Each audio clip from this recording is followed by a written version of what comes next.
ராமானுஜர் விசிஷ்டாத்வைதி, அவரது குருவோ அத்வைதி. இறுதியில் இருவருக்கும் கருத்து வேறுபாடு. ஒருவர் மற்றவரை கண்டிக்க ஆரம்பித்தனர். இவ்வாறெல்லாம் நடக்கவே செய்யும். ஆனால் எது எப்படியானாலும் அவர்கள் குரு சீடராகவே இருந்தார்கள். அனைவரும் மகிழ்ந்தார்கள். ஸ்ரீராமகிருஷ்ணர் கேசவரிடம், நீங்கள் மனிதர்களின் இயல்பை எடை போட்டு அவர்களை சீடராக கொள்வதில்லை. அதனால்தான் இப்படி பிரிந்து பிரிந்து போகிறார்கள். மனிதர்கள் அனைவரும் பார்க்க ஒரேபோல்தான் இருக்கிறார்கள். ஆனால் இயல்போ மனிதருக்கு மனிதர் வேறுபடுகிறது. சிலரிடம் சத்துவ குணம் அதிகம், சிலரிடம் ரஜோகுணம், சிலரிடம் தமோ குணம். கொழுக்கட்டைகள் எல்லாம் பார்க்க ஒரேபோல்தான் உள்ளன. ஆனால் சிலவற்றின் உள்ளே திரட்டுப்பால், சிலவற்றில் தேங்காய், இன்னும் சிலவற்றில் உளுத்தம்பருப்பு. எல்லோரும் சிரித்தனர். என்னுடைய மனப்போக்கு என்ன தெரியுமா? நான் உண்டு உறங்கி காலம் கழிக்கிறேன். மற்றவைகளையெல்லாம் தேவி அறிவாள். குரு, கர்த்தா, பாபா என்ற 3 சொற்கள் என் உடம்பில் முள்ளாக குத்துகின்றன. குரு ஒருவரே, அவரே சச்சிதானந்தம், அவரே உபதேசிக்கிறார். குழந்தைக்கு தாயிடம் உள்ள மனப்போக்கே என்னுடையது. லட்சக்கணக்கில் மனித குருக்களை பெறலாம். எல்லோருமே குருவாக விரும்புகிறார்கள். சீடனாக இருப்பதற்கு யார் விரும்புகிறார்கள்? பிறருக்கு உபதேசிப்பது மிகவும் கடினம். இறைவனே தரிசனம் தந்து ஆணை பிறப்பித்தால்தான் அது முடியும். நாரதர், சுகதேவர் போன்றோருக்கு ஆணை இருந்தது. ஆதிசங்கரரும் ஆணை பெற்றிருந்தார். ஆணை கிடைக்கவில்லை என்றால் உங்கள் பேச்சை யார் கேட்பார்கள்? கல்கத்தா வாசிகளின் ஆரம்ப சூரத்தனம் உங்களுக்கு தெரிந்ததுதானே? அடுப்பில் நெருப்பு எரியும் வரை பால் கொதித்து பொங்கும்.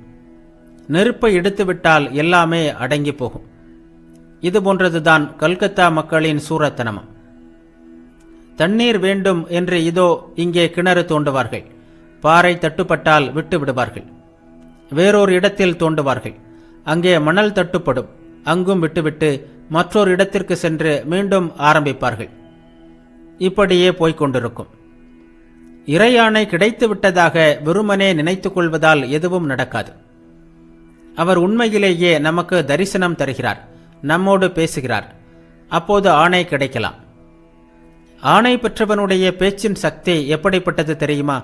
அது மலைகளை புரட்ட வல்லது. வெறும் லெக்சர், அதை 4 நாட்கள் மக்கள் கேட்பார்கள். பிறகு மறந்து விடுவார்கள். அதை பின்பற்றி நடக்க மாட்டார்கள். காமார்புகூரில் ஹல்தார்புகூர் என்று ஒரு குளம் இருக்கிறது. அதன் கரையில் தினமும் மக்கள் காலையில் வெளிக்கு போவார்கள். காலையில் குளிக்க வருவோர் அவர்களை கண்டபடி திட்டுவிட்டு போவார்கள். மறுநாளும் இதே கதைதான். அசுத்தம் செய்வது நின்றபாடில்லை. எல்லோரும் சிரித்தனர். கடைசியில் ஊர் மக்கள் கிழக்கிந்திய கம்பெனியிடம் தெரிவித்தனர். அவர்கள் ஒரு காவல்காரனை அனுப்பி வைத்தனர். அவன் வந்து இங்கு யாரும் அசுத்தம் செய்யக்கூடாது என்று எழுதப்பட்ட காகிதத்தை ஒட்டினான். அவ்வளவுதான், எல்லாம் நின்றுவிட்டது. எல்லோரும் சிரித்தனர். மக்களுக்கு போதிப்பதற்கு இறைவனுடைய அதிகார முத்திரை வேண்டும். இல்லாவிட்டால் போதனை கேலி கூத்தாகிவிடும். தனக்கே இல்லை, இதில் அடுத்தவனுக்கு கொடுக்கிறானா? குருடனுக்கு வழிகாட்டிய கதைதான். எல்லோரும் சிரித்தனர். விளைவு விபரீதம். இறை தரிசனம் பெற்றவனுக்கு அகக்காட்சி உண்டாகிறது. யாருக்கு என்ன நோய் என்பதை அவனால் புரிந்து கொள்ள முடியும். அப்போது அவன் உபதேசிக்கலாம். ஆணை பெறாவிட்டால் நான் உலகிற்கு உபதேசிக்கிறேன் என்ற ஆணவம் வந்துவிடுகிறது. ஆணவம் வருவது அறியாமை காரணமாக. அறியாமை காரணமாகவே நான் கர்த்தா என்ற எண்ணம் வருகிறது. இறைவனே கர்த்தா, அவர்தான் எல்லாவற்றையும் செய்பவர். நான் எதையும் செய்யவில்லை என்ற உணர்வு ஏற்படுமானால் அவன் ஜீவன் முக்தன்.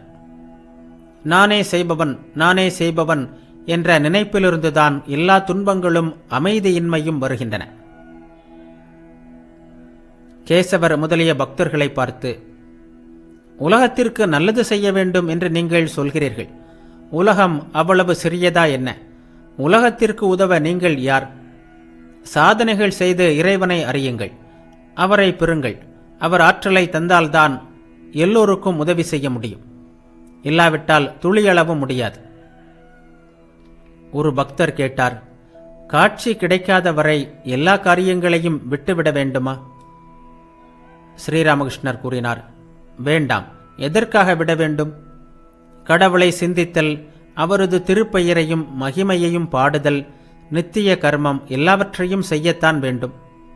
பிரம்ம சமாஜ பக்தர் கேட்டார், அப்படியானால் குடும்ப கடமைகள், அதாவது பணம் சம்பாதிப்பது போன்றவை?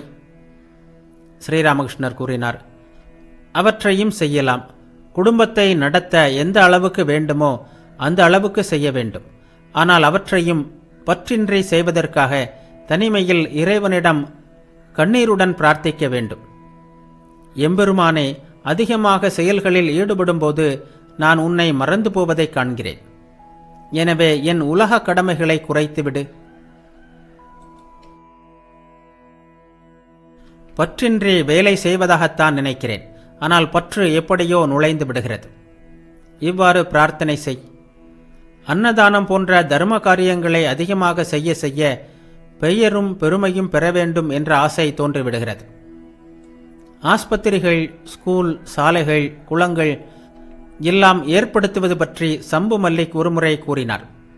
அதற்கு நான், உங்களிடம் வந்து சேர்பவற்றை தவிர்க்க முடியாதவற்றை செய்யக்கூடாது என்பதில்லை. ஆனால் அவற்றையும் பற்றின்றி செய்ய வேண்டும். வரிந்து கட்டிக்கொண்டு பல வேலைகளில் ஈடுபடுவது நல்லதல்ல. அது கடவுளை மறக்க செய்துவிடும் என்றேன்.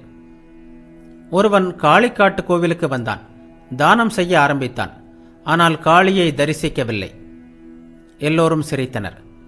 முதலில் எப்படியாவது கூட்டத்தில் புகுந்து இடியும் உதையும் பெற்றாவது காளியின் தரிசனத்தை பெற்றுவிட வேண்டும்.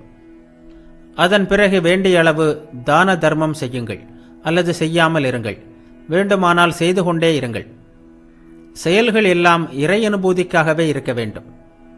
சம்புவிடம், கடவுள் உன் முன்னால் வந்தால் அவரிடம் இத்தனை ஆஸ்பத்திரிகளும் இத்தனை டிஸ்பென்சரிகளும் கட்டிக்கொடு என்றா கேட்பீர்கள் என்று கேட்டேன். பக்தன் ஒருபோதும் அப்படி கேட்க மாட்டான். மாறாக, பகவானே, உனது தாமரை திருவடிகளில் எனக்கு இடம் கொடு. எப்போதும் என்னை உன் அருகிலேயே வைத்துக்கொள். உன் பாத தாமரைகளில் எனக்கு தூய பக்தியை கொடு என்றுதான் வேண்டுவான். கர்மயோகம் மிகவும் கடினமானது. சாஸ்திரங்கள் விதிக்கின்ற கர்மங்களையெல்லாம் செய்வது இந்த கலியுகத்தில் மிகவும் கடினம். இப்போது மக்களின் வாழ்க்கை உணவையே ஆதாரமாக கொண்டுள்ளது. அதிகமான கர்மங்களும் கிரியைகளும் செய்ய அவர்களால் முடியாது. காய்ச்சல் கண்டவனுக்கு நாட்டு மருந்தும் பத்தியமும் என்று ஆரம்பித்தால் நோய் தீரும் முன் அவன் போய் சேர்ந்துவிட நேரலாம். நீண்ட கால சிகிச்சையெல்லாம் ஒத்து வராது. இப்போது டி குப்தாவின் மருந்துதான் ஏற்றது. கலியுகத்திற்கு பக்தி யோகம், அதாவது பகவானுடைய பெயரையும் மகிமையை பாடுவதும் பிரார்த்தனை செய்வதும் தான் ஏற்ற வழி. இந்த யுகத்தின் தர்மம் பக்தி யோகம்தான். பிரம்ம சமாஜ பக்தர்களை பார்த்து, நீங்களும் பக்தி யோகத்தையே பின்பற்றுகிறீர்கள். ஹரிநாமத்தை பாடுகிறீர்கள், அன்னையின் புகழை பாடுகிறீர்கள். நீங்கள் பாக்கியசாலிகள். உங்கள் போக்கு நல்லது.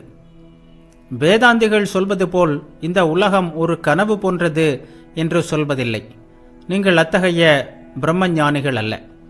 நீங்கள் பக்தர்கள். இறைவனை ஒரு தனி நபராக நினைக்கிறீர்கள். அதுவும் நல்லது. நீங்கள் பக்தர்கள். மன இயக்கத்துடன் அவரை அழைத்தீர்களானால் நிச்சயம் அவரை அடைவீர்கள். கப்பல் கொயிலாகாட் துறையை அடைந்தது. எல்லோரும் இறங்க தயாரானார்கள். அறையை விட்டு வெளியே வந்தபோது வானத்தில் முழு நிலா தோன்றியிருப்பதையும் கங்கை நீர் நிலவின் ஒளியில் தவழ்ந்து விளையாடிக் கொண்டிருப்பதையும் கண்டு மகிழ்ந்தனர். குருதேவர் செல்வதற்காக வண்டிக்கு ஏற்பாடு செய்யப்பட்டிருந்தது.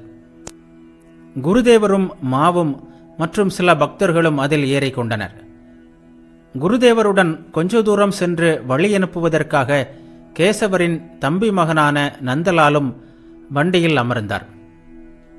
வண்டியில் அனைவரும் அமர்ந்ததும் குருதேவர், எங்கே, அவர் எங்கே என்று கேசவரை பற்றி கேட்டார். அப்படி கேட்டுக்கொண்டிருக்கும் போதே சிரித்த முகத்துடன் கேசவர் அங்கே வந்து, இவருடன் யார் யார் போகிறீர்கள் என்று கேட்டார். எல்லோரும் வண்டியில் அமர்ந்ததும் அவர் வீழ்ந்து வணங்கி குருதேவருடைய பாத துளியை ஏற்று விடை பெற்றார். குருதேவரும் அன்போடு விடை தந்தார். வண்டி ஆங்கிலேயர்களின் குடியிருப்பு வழியாக சென்றது. அழகிய ராஜபாதை, சாலையின் இரு பக்கங்களிலும் அழகிய வீடுகள்.